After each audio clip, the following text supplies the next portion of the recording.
What's gooling on, everybody? It's me, the Grand Duke of Spook, Chris Bell. Now, I've promised you all... Holy shit, that's my voice. Look at me coming out. I promised everybody that I would be reading them a lovely DEADtime story this evening, based off of a thrift store book that I picked up that has no words in it, only pictures. It's supposed to be for children, but I'm gonna make it for you. Now, before we get started tonight, hi there, I shared it. Before we get started tonight, what's going on, Matt Swanson? Hello, everybody else watching. I'm going to show a couple of quick videos here. The first one comes to us from our wonderful homeland, our friends over at CreepyCon. They released this video today. We're going to see how smoothly it wants to play. But here is your 2021 CreepyCon recap.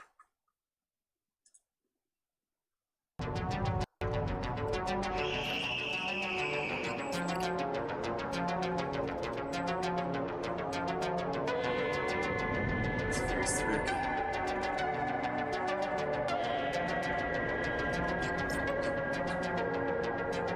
Look at all those people that were there. And Mick Strawn. I made Mick Strawn come up on stage and scream in the Scream Queen contest.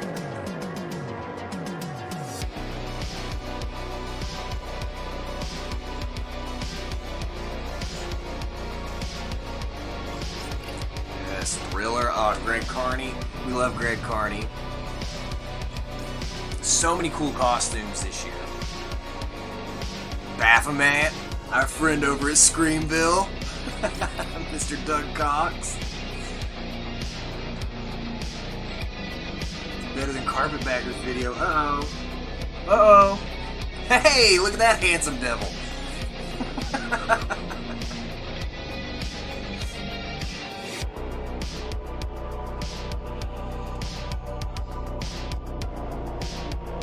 I haven't actually watched this whole thing yet, so. Oh, Raven Von Rowe.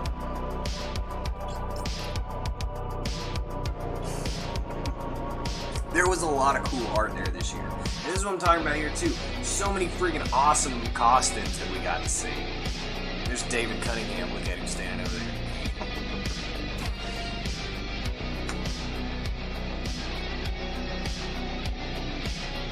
There's so much going on. I had no idea half of this was going on. There I am, though. Look at me. Hey, this lady's walking on broken glass.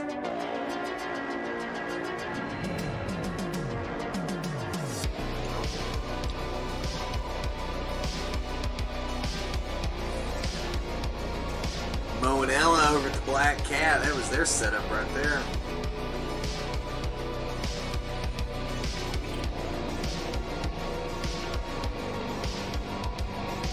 Yes. It's Trash Chic and Captain Darren Von Awesome with Tinderbox Circus Sideshow.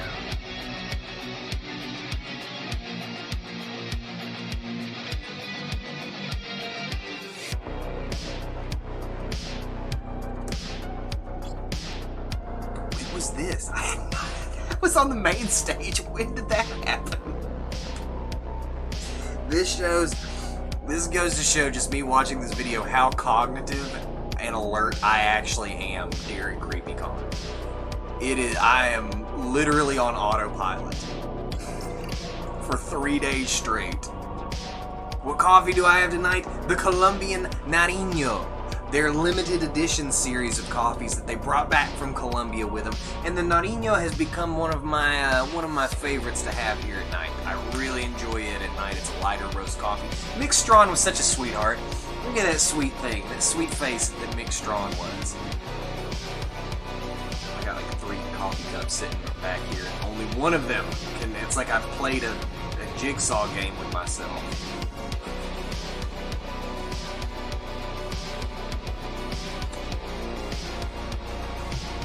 Hey, look at that! I'm crowning the... Who did I crown? That was the winner of the costume contest. This kid. Yeah. He brought the thunder. He tried. cool video. I don't know who put that together, but it was really well done, and I like it. I like it a lot. CreepyCon 2021, and I see the dates for 2022 have already been put into place. So, CreepyCon 2021, 2022 coming at you. So our next video that we are going to showcase comes from our friends at Slash and Chill Productions. This is a trailer for their up-and-coming horror, thriller, comedy movie that they have put together titled Tapeworm Z.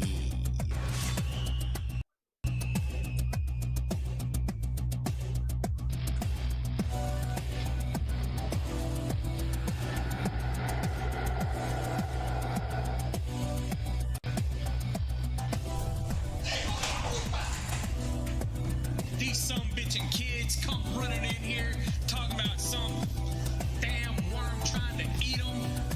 Fucking hippies. It jumped. But it didn't have legs. It didn't have legs, but it had teeth. Okay, wait, yeah, there's something else going on in the background here. It's like, I don't feel like this music is going with this. Alright, let's try that again. From Slash and Chill Productions, Tapeworm Z.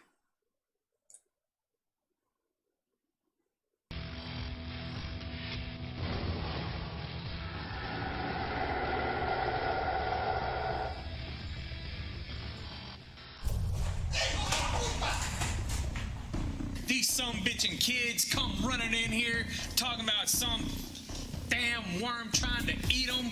Fucking hippies. It jumped. But it didn't have legs. It didn't have legs, but it had teeth. It did. Don't make me use this!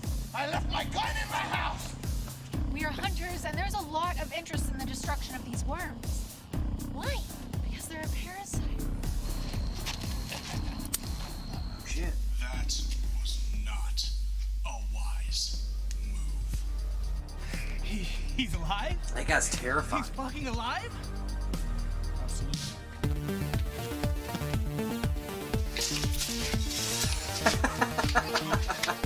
Damn hippies. But you know what? It's all practical effects. Pretty pumped on that. Did you plan that workout?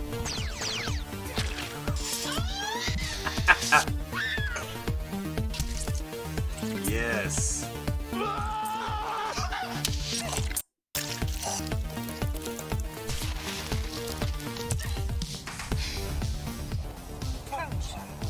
Desperation is so much better.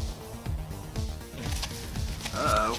So, you're going to tell me that these killer worms from outer space There we go. are coming and eating people and taking them over and are going to take over the world. What a ridiculous thing to say. Oh, that's awesome.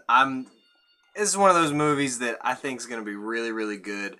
Let's pop on over to our intermission screen, or our book screen here, but it's one of those movies I'm pretty excited about. Indie directors always excite me, so seeing something like Tapeworm Z about to come out is, I think, a really awesome thing. I got to, at the Horror Host, at the Knoxville Horror Host event that was put on by Hacks Horror Show, they actually brought we got a sneak peek at the movie at Tapeworm Z, and one of the guys brought one of the practical effects, one of the actual tapeworms from the movie. So, what's up, Bushville? How's it going, buddy? I got to hold this, like, slimy practical effect tapeworm at the Horror Host event. That was pretty dope. I enjoyed that a lot. So, that's why I always say, practical effects for the win, always. That's how you get my love. So, our book tonight that we will be interpreting together, because there's no words in this book. Absolutely no words other than the ones on the title here. So it's called Good Night, Dear Monster. I skimmed through a few pages of this before I bought it at the thrift store for 50 cents, and I realized that it does not have words in it. And then I read that it is a story told in pictures.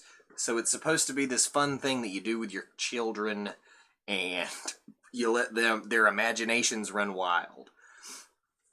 You know, it's a fun thing for people with kids. Let's see if we can't refresh the chat over here. It's popping up somewhere else now. Boom. Okay. So here's up top, boom. Now we have our coffee flavor for the night, the Colombian Nariño. And our little lovely DEADtime story. Good night, dear monster. Pour a little more Joe in the cup and get started. My chitlins, my children, my little children. Oh, that is good stuff. All right. Good night, dear monster. So let's see. Good night, dear monster. Okay.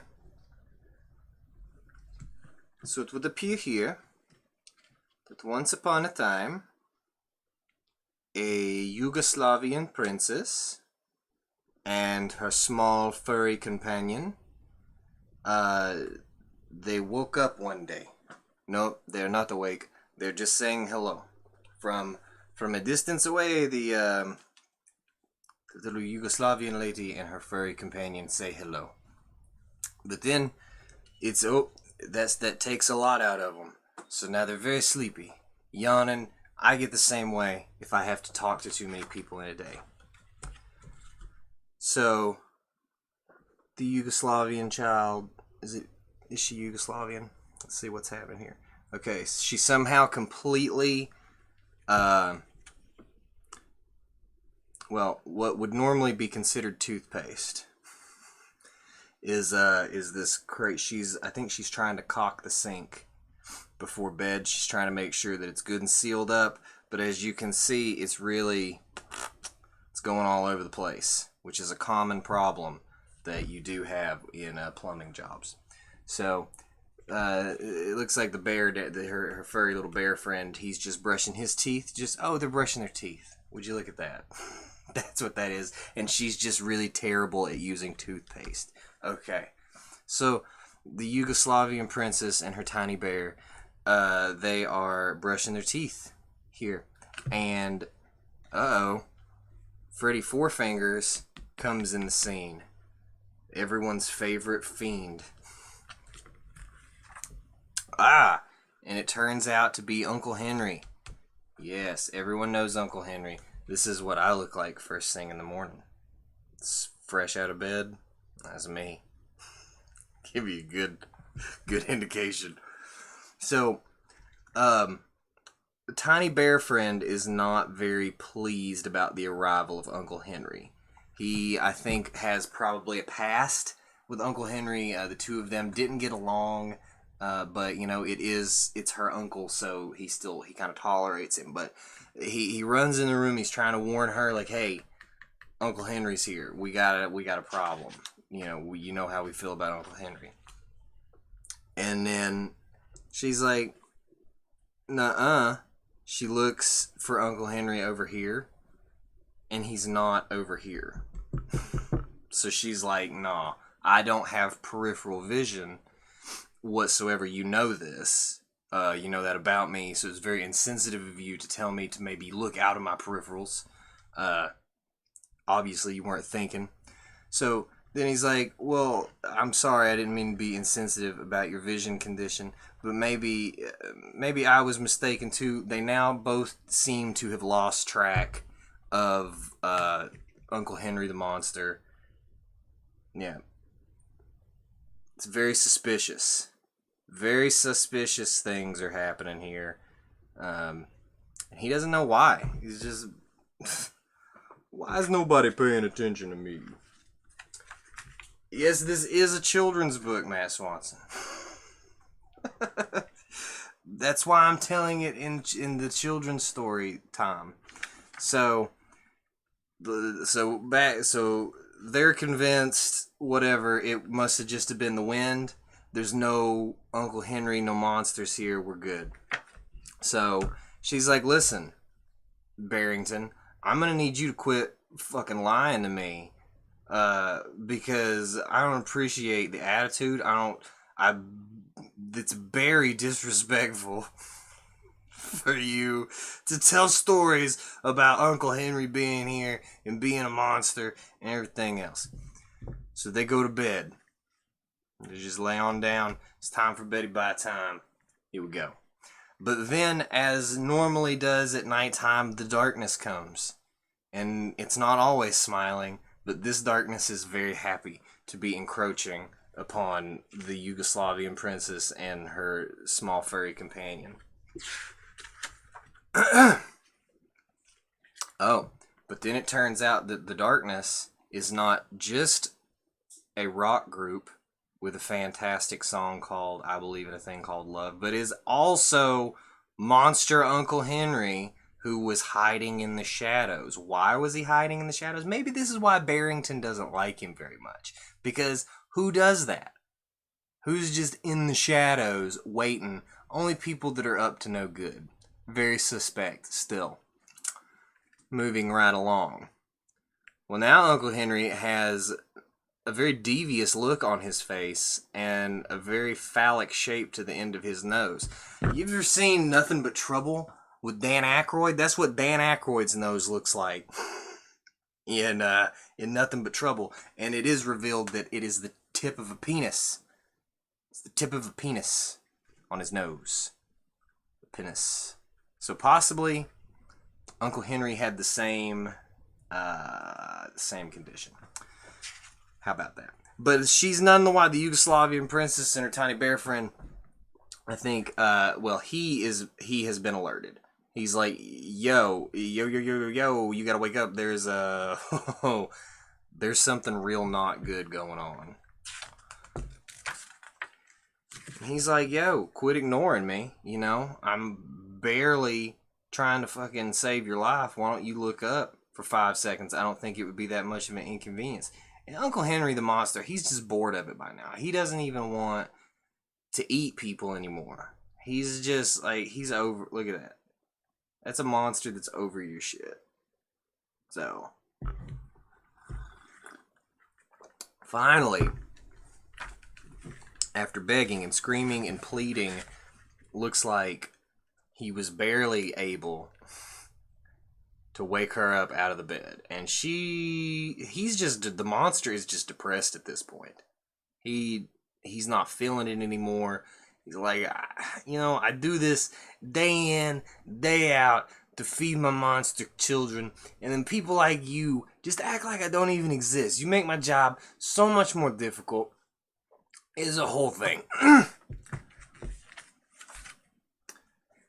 See, he's like super bummed about it because she's like, get the fuck out of here. He's like, okay, nobody wants monsters anymore. I guess I'll just leave. Like, she's pissed. She's like, you had me thinking my bear was lying to me, my furry little companion here, and he's never lied to me. Get your fucking monster ass and hit the bricks. And then the bear's like, yo, well, I mean, I didn't say you had to be a dick to him. He's like, hang on now. Oh, or is he? Is he sticking his tongue at? Yeah, no, never mind. He's sticking his tongue out at him. He's like, fuck off, monster. Now you've been banished. I told you. Told you so. Fuck off. So the monster was very sad over here because he was being thrown out of the room. And now the bear is fucking clowning on him for being some bedroom sneaking bitch. Alright, this book got very adult here towards the end. And it really hurt the monster's feelings, like, big time. This was a really big deal for him. Like, he's been having a rough time at work. He's having a hard time at home. He doesn't feel like the monster he used to be. He's getting older. Younger monsters are coming into the office, and they're just making him look bad. He's, you know, his father-in-law is all the time, his father-in-claw, can I call it raw? It's all the time, riding him about how he's not good enough for his little ghoul, and he's just had it. So he's running out. He's running out, and he's just gonna cry. Oh, I can so just sit here and cry. But then the bear, I think, is like, he comes out because of all the commotion. There's a lot of noise. There's no way you can sleep while a monster's crying. Monsters notoriously cry very loud. So the bear goes out, I think, to investigate, maybe to slather on some more roast. I would like that if this bear just keeps, if he comes out and he's like, by the way, I forgot to tell you in there, just, I gotta tell you, you fucking breath stinks too. Ah, get out. Ugh, that's how I hope this book ends.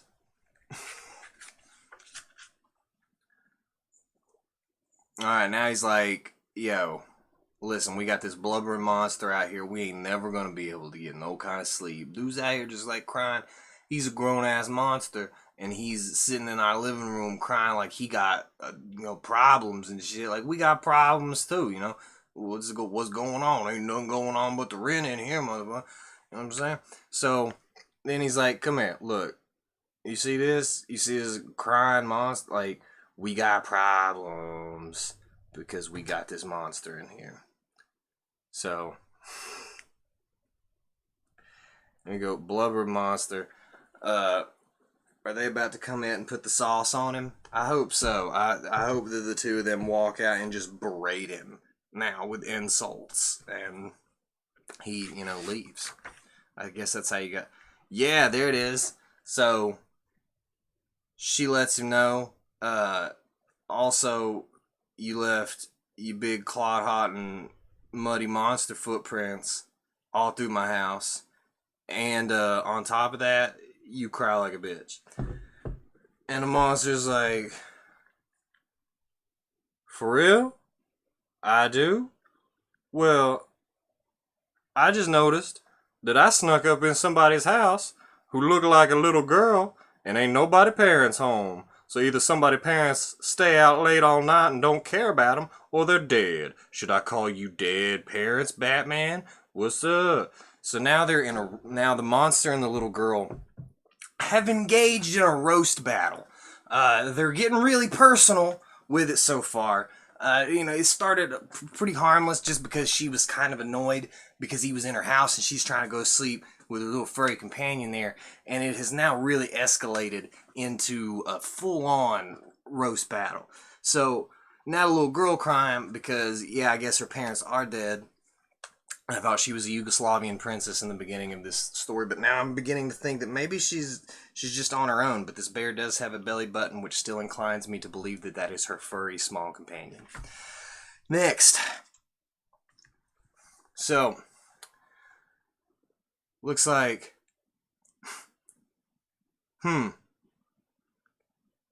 maybe the roast battle's coming to a close. Like, alright, there's a mutual respect growing here in this scene.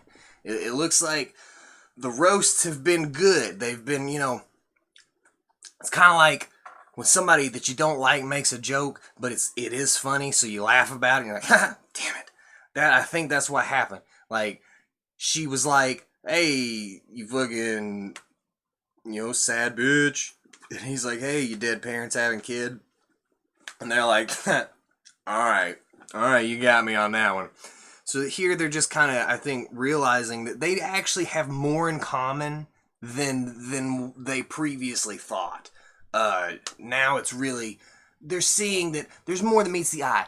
Everybody got problems, and maybe it's up to us to help each other through those problems. So now they're just hanging out, family style. They don't even care anymore. They're like, Yeah, you were in my house. Yeah, you said my breath stinks. Yeah, you called my parents dead. And yeah, I know you got some shit going on with your monster wife at home. And I clowned on that a little hard. The bear was a lot meaner than I was. But we all friends now. So here they are. Everybody hanging out. Everybody having a good time. What's happening here? Oh, alright, we're getting some kissing and some smooching. Here we go. Both of them getting in on the action. The monster is now holding both of them. Maybe this is back to the Yugoslavian princess and her tiny furry companion. And now their new... I don't know, maybe this wasn't a monster after all. Maybe this was just a large, unkept neighbor that moved into the neighborhood and wasn't really familiar with their customs. And this is really a story about learning to accept people that are different from you and it still being okay. Because at the end of it, look at that, we can all just get in bed together. Looks like, yep, they got really close and then they all went to bed. And that's the real lesson that we can learn from this book is maybe you might not like somebody at first. Maybe you guys have differences and maybe you even start roasting each other about those differences. But eventually you might just come to a common ground and realize you're both fucking idiots. And you can just get in bed together. I don't know, I didn't write the book. I'm not the one that made that message. If you want to get a hold of somebody, call Terry Nell Morris, the author of Good Night Monster. Good night, dear monster. So there we have it. I read you people a story. I showed you a couple of fun videos. What's going on, Steve? Out there from Brainchild. He was watching for a minute. Thank you to Pedal Java, as always, for supplying me with delicious, delicious coffee like the Colombian Nariño. Be sure you're following the page. Go right ahead, follow the page. Follow me all over the place. And there'll be lots of fun stuff coming very soon. I promise. Thanks for listening to me tell this story. And I hope you enjoyed it. Let's do more stuff like this in the future. Oh yeah.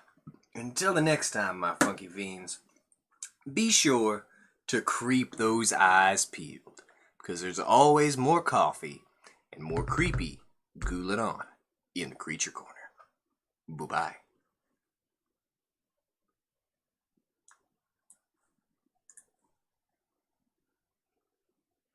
I said the boo-bye thing, computer. Well, now I'm gonna look like a fool. Like a fool!